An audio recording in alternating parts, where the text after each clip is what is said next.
to show you how to make this super cute little bubble wand. We are going to use just a mishmash of beads. Now I checked in advance to make sure that the holes were large enough to fit over a doubled up piece of wire. We have got just our good old fashioned pliers, good and sturdy, and our wire cutters. I use a pencil to help with a little bit of twisting, and then we have our wire, which is a 16 gauge galvanized steel.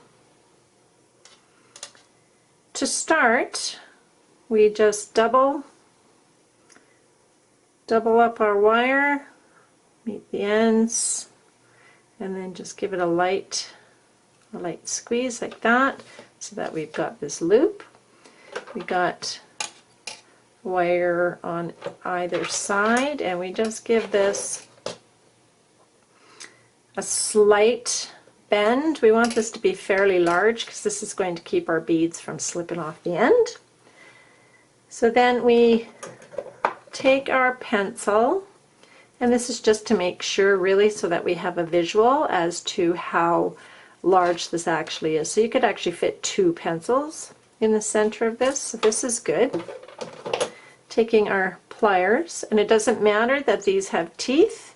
I often suggest that we use the jewelry pliers that are non-scarring, but for this type of wire it really makes no difference.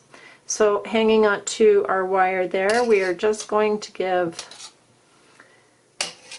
a few twists, and so we want this end piece here to be about 2 inches long.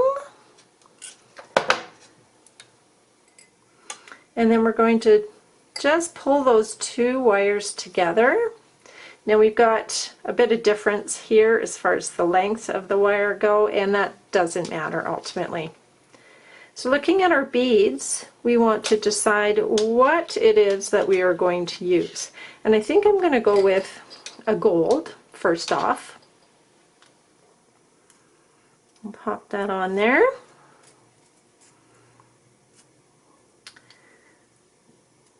And you know what, it slides all the way down to the bottom, so I don't think we'll go with that one first off. I think we will go with one of these pearls. There we go, and that stops right here where we want it to. And then we can stick one of our gold ones on there. Pop that on there like that, and then I think we're going to take our smaller pink one and pop it on there like that. Okay, so then we are going to continue to twist this. Sometimes it helps to just grab it with your pliers, it stabilizes it to give those couple of twists. Alright, then we're going to take our pencil again, and we're going to pop it between those 2 wires, and we're just going to bend them around the pencil. Just like that, and it forms this little loop, and that helps stop the beads as well. A little bit of movement there is kind of nice, it's kind of pretty. And then we grab our pliers again, and we give just another couple twists. Bringing our wires back together like this, we're going to take one of these great big pink ones, and we're going to pop it on there. And this little loop has now stopped this bead from sliding down.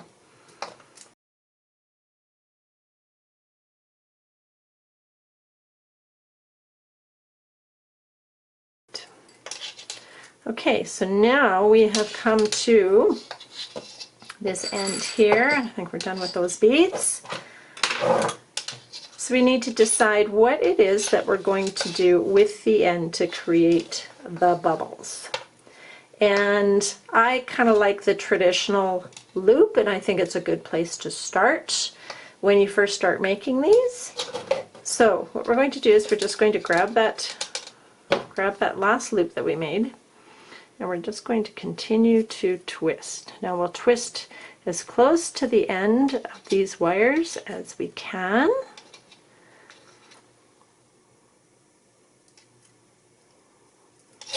And sometimes you just got to get in there with the pliers and finish off the job. Okay, it's given us this really great twisted wire.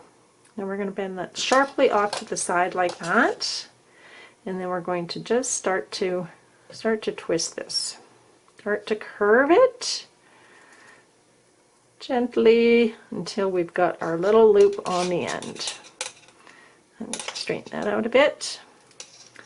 Okay, just like that. And then we just take our pliers and we try and manipulate this end piece so that it is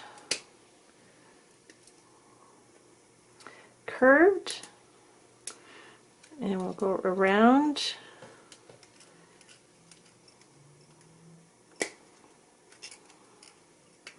making sure those ends are down, because they can be rather sharp. Run your fingers over them, as we do with so many of our projects. And we want to straighten this out so that all of our loops are facing the same direction, including this one at the bottom. And voila! There is your fancy schmancy little bubble wand. And once again, here's a couple more that we made. And it's a really great project to use up any odds and ends and beads that you only have one or two of. I want to thank you for supporting me, tuning in, and checking out what I have going on. So please subscribe if you haven't already, and click that bell to get those notifications. Give me the thumbs up, and certainly leave me your comments. I really appreciate hearing from you guys. In the meantime, have a fantastic day, and I'll talk to you soon.